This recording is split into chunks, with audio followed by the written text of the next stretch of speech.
Hello, my name is Scott Lucier.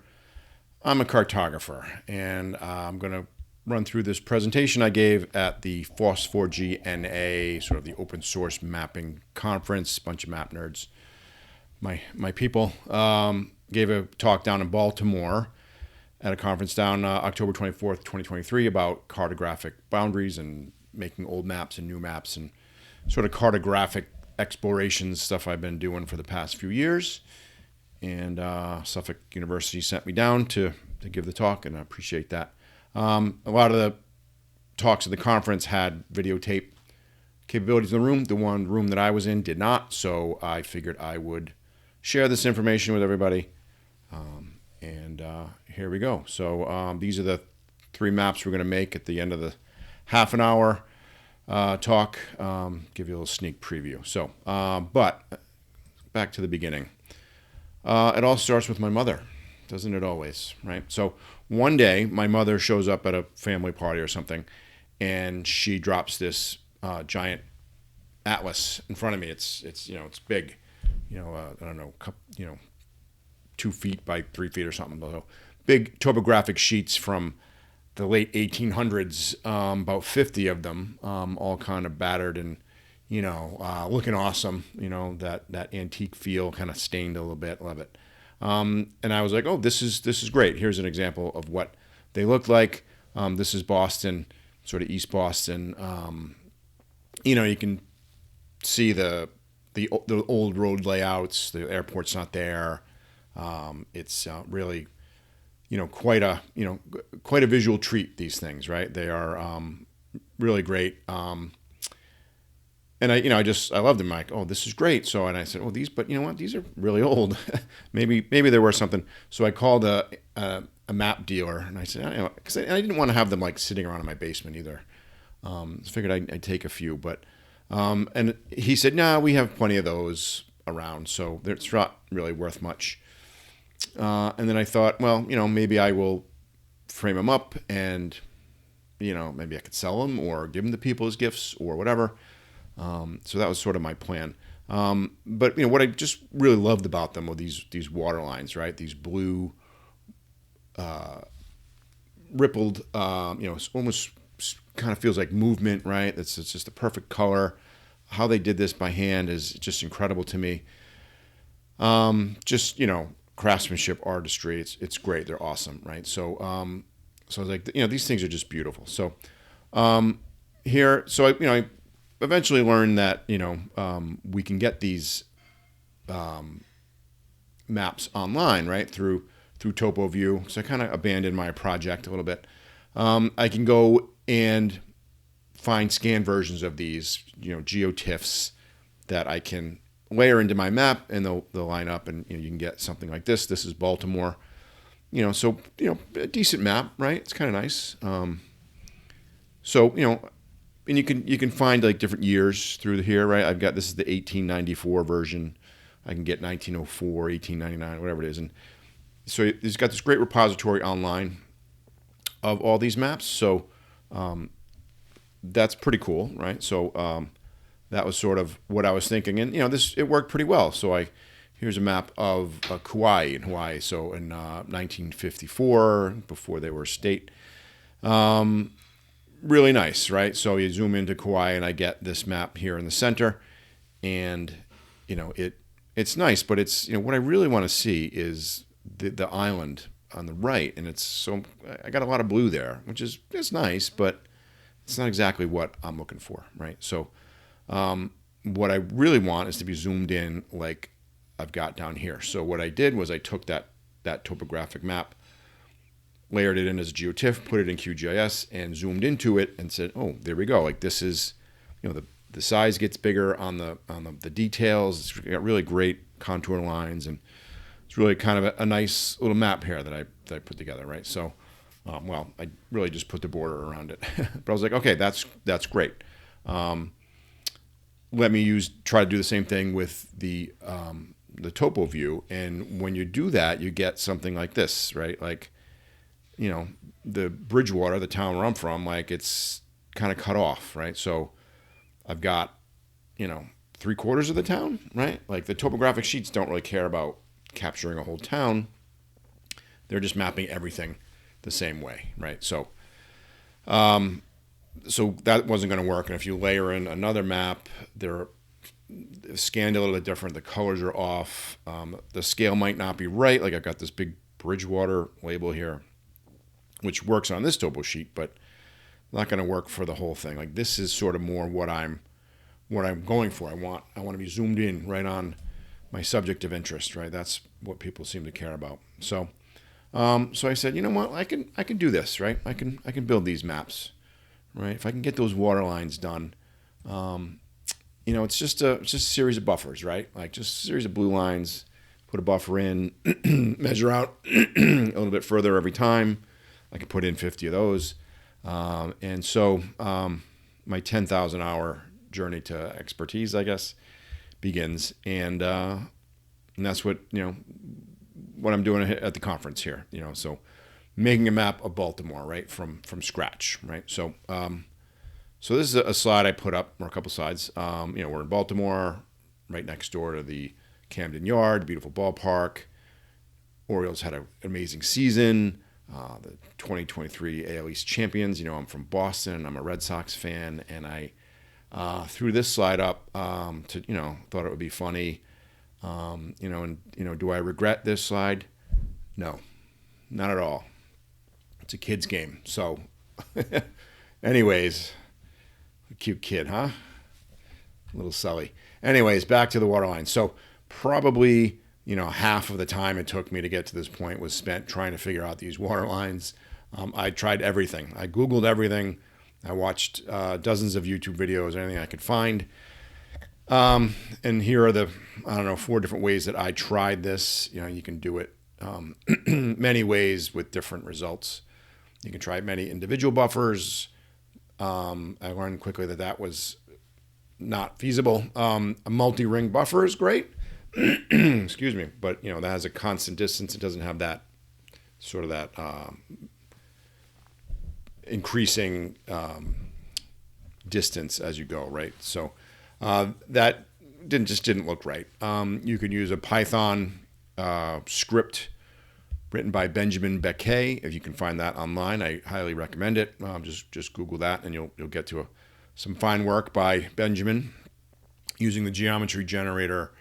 You can sort of code this stuff. It didn't really work out the way I wanted it to. It's worked better on interior things, interior polygons. And then Class Carlson has a style file in the QGIS hub that you can go check out and try that out.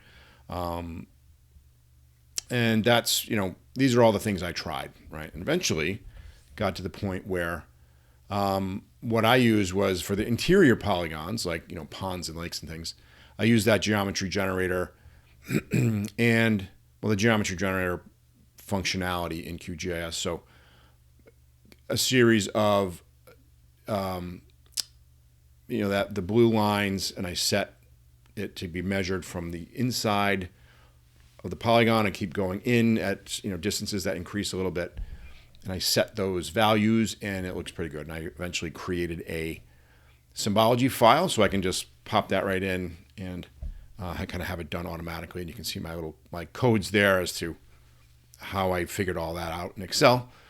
And then for exterior water lines, I use the multi-ring buffer plugin using comma separated distances. Again, using Excel to generate that, exponential growth in the distances of the polygons, the blue lines. So, and you can see here I've got this long string of the distances, like I said, generated from Excel, a bunch of values with commas, and it just draws them out from the polygon. So they're typically the land layer, and it'll keep drawing them out. And that's how I do the exterior thing. So, so how do we do this? I start with a blank QGIS instance every time. This is using version 3.28. I find that 3.30 is giving me some issues, so I went back to 3.28, and we'll try that. We'll try to upgrade again soon. But so just a blank document. We also use the quick OSM plugin version 2.2.3, so you can get that in the plugin section. up to about 2 weeks before the conference, I had a workflow, and just as an aside, it didn't work when I was going to put the excuse me, the presentation together. So I pivoted, and I figured out how to use the Quick OSM plugin, which I had used years before this, but it didn't really work how I expected it to. I don't know if it's gotten better or if I've gotten better, probably a little of both. But I kind of redid my procedures, and it works better now. And my flow is even faster, and I love it. And this is the kind of the great thing about open source and QGIS. Like, you can go find things and suit them to your purpose. So this is the Quick OSM plugin. this what I really love about it is the personal presets. So I can kind of dial in. It's extracting OpenStreetMap data, bringing it down, and then I can dial in, natural equals wetland, right? And that will pull down what I want in the bounding box area, and that really helps. And you can set that and save it off as a file. So I have like two of them: a coastline generator and an OSM data extractor. So I go to the place I want to map, and it pulls out all the information I want, but only the ones that I want. The water, the wetlands, the primary highways, whatever it might be. You can see them all here in the description, and that pulls it out just what I want, not everything. I don't need coffee shops and doggy daycares or whatever else might be an OpenStreetMap, right? So you find your local area you're going to map. In this case, it's Baltimore. You run one of the presets, pretty easy, and out comes this. Now, pretty cool, right? The data has been extracted, only what I set in those presets, but the symbology's there, right? So that's what I like about this new system that I was forced to figure out. So, how did I get here? Well, what I did was I set up rule-based symbology with the same tags that I use in the OSM presets before, so those personal presets. So all of these are the ones that I had dialed into in here, right? So this has a whole bunch of them going down. So, leisure equals park, natural equals wood. I got the green polygons. I've got my water with my water line effect in there. And those are all set, right? And I have them saved off as a QML file. And what you do is as part of this plugin, you set that file name and you put it in the right folder, and it knows to use that QML file to symbolize all of that OpenStreetMap data. So it just one shot, you pull it down, it symbolizes it. And if I want to make changes to the symbols, I just rename that. I make edits to that QML file, reset, overwrite it in the same place, and it will save that. And then that'll happen with all my maps going forward. So if I say, I kind of don't like the shade of green or something, I can change it easily, and it'll follow me, right? So that's good. So this is what I was talking about. You save it in the right place, in the right layout. So then, here it is. So here is, make sure I'm in the right spot here. Yeah. So where you save it on your C drive, and it tells you how to save it, name of preset, name of a query, and the geometry.qml. So it puts it right in there, and it's pretty well explained, so you shouldn't have any trouble doing that. Next, I will add a .qpt template, which is the paper, right? That will bring in the collar around the edge, right? Looking like those old maps that we had seen earlier. Scale bar, some text around the edge. I have to edit the text depending on the map. And I'm trying to make it look like a USGS map from, the Henry Gannett era of, the late 1800s, early 1900s. So when you're standing back, you think, that's an old map. You get up close, you're like, wait a minute, that looks like, real data, So you gotta play around with this a little bit, but you got the template that really saves you most of the time. So after that, I build custom labels. I found that OpenStreetMap just doesn't label the way I need it to. So I'll build labels and I'll put them in. And what I like to do is I like to put it on the paper first, and then zoom in to right where I want it, and then the label size of the labels and where I place the labels is going to be dependent on that. So that's why I like to do that first and then drop the labels in. So I'll build custom labels, and with this label master file, it has data defined overrides set up into it, so I can change all the values, the sizes, the colors, the color of the buffer, the size of the buffer, whether it's rotated, capitalized, all that. I can do it through the table. And if you haven't done this, if you don't do your labels like this, you're missing out. This was a Class Carlson video that once I figured it out, ran with it. It's awesome. This is the way to go. So it takes a little bit of setup, but once you have that master file, you just got to connect them. It takes not even 30 seconds, maybe a minute to go in and connect them up every time if you need to, and then you can really do some slick labeling, right? So here it is. Here's the final topo map. Zoomed in a little bit, right? We've got our labels in here. I have the roads auto labeled because that works pretty well. So usually we'll go with that. But I've got the blue labels in the water. I've got the black labels in the neighborhoods, and there you go, right? And the nice JPEG parchment paper overlaid on the top with a multiply, transparency. And that's it, right? So it's pretty good, right? And I even put in a red dot there for the Hilton Harbor Hotel, which is where the conference was. So that's the drill, right? So I can get from, blank map to this in, probably a half an hour at this point, right? So kind of fun. Moving on. Style 2 is the watercolor map of the same area. So once I've done that, kind of the hard work's done. At this point, I'm just kind of putting a new wrapper around this thing. So really all we're doing is adding a different QPT file, right? So we're going to get different different colors in the background images. I've got the blue for the water. I've got some, let me go to this, a shaper's fill around the blues. I've got a rough line style. Again, Class Carlson taught me how to do this on YouTube. A random dots coming together to form a line kind of gives you an inky watercolor pen look. The background texture JPG looks like watercolor paper. Shaper's fills around the water to give you some white, like a watercolor artist might do, and not kind of get to the edge.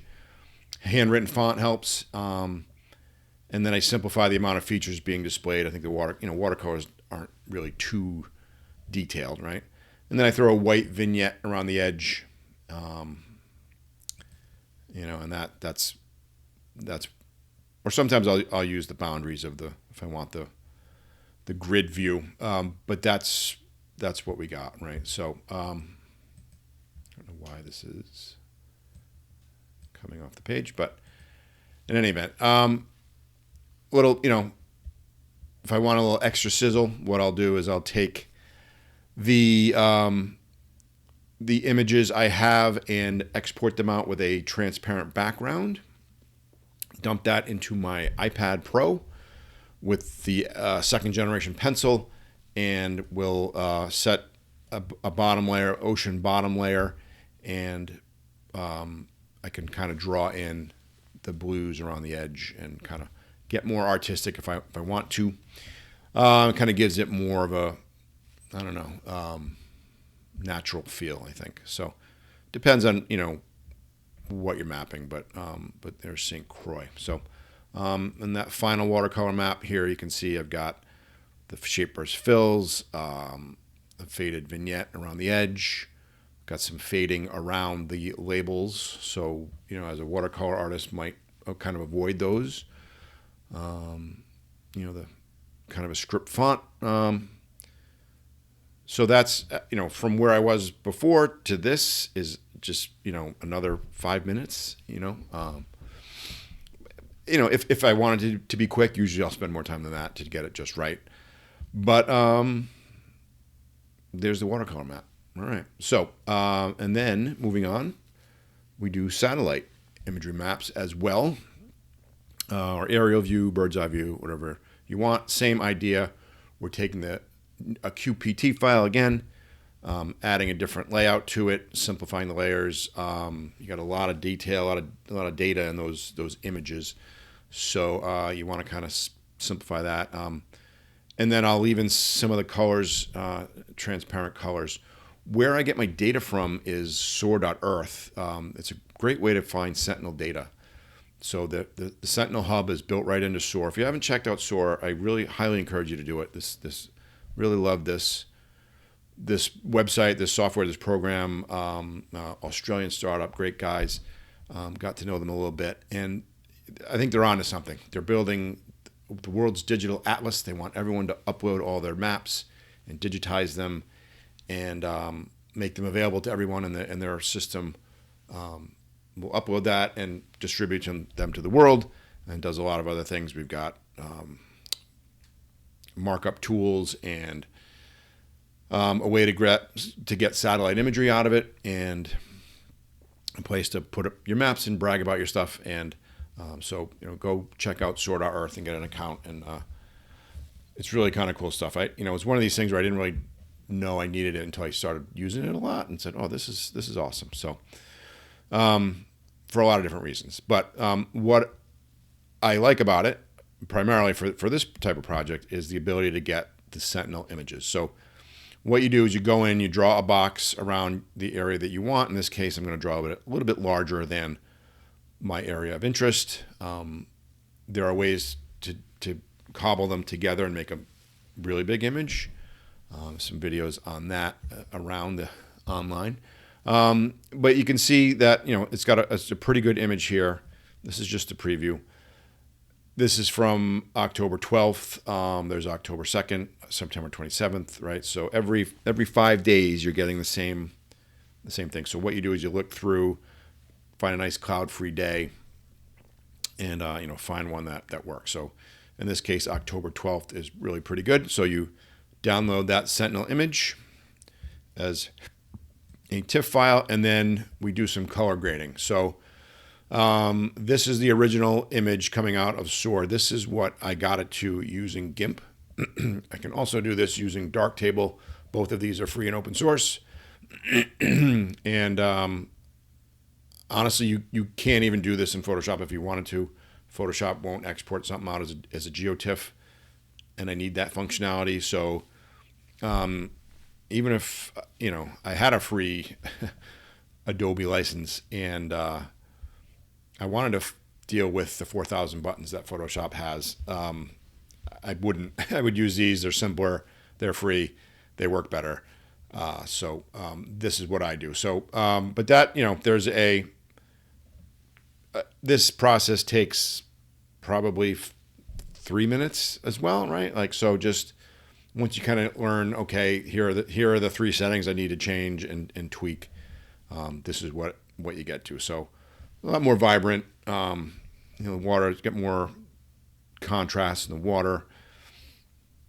The greens are popping, right? So this is much better. So you can do that anywhere, and then I'll put a border around it again. Another layout file.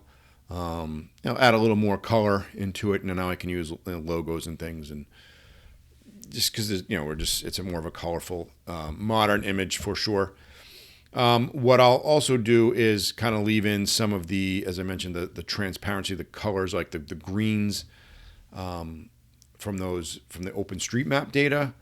I will leave those up and kind of make them transparent. It kind of brings out some of the greens if I want them there, and the blues in the water. Now you can see that they're nice and green, but the water is just kind of dark. But I enhance that a little bit with OpenStreetMap data kind of layered in, right? So with the transparency, but makes things pop a little bit more, and gives you more, more color. It's just more fun. So that's it. So that's where we got. So people I want to thank. A lot of different people, probably missing people. These are the people that I used to, whose knowledge I have learned from, and was able to kind of pull this together. So that's what we've got.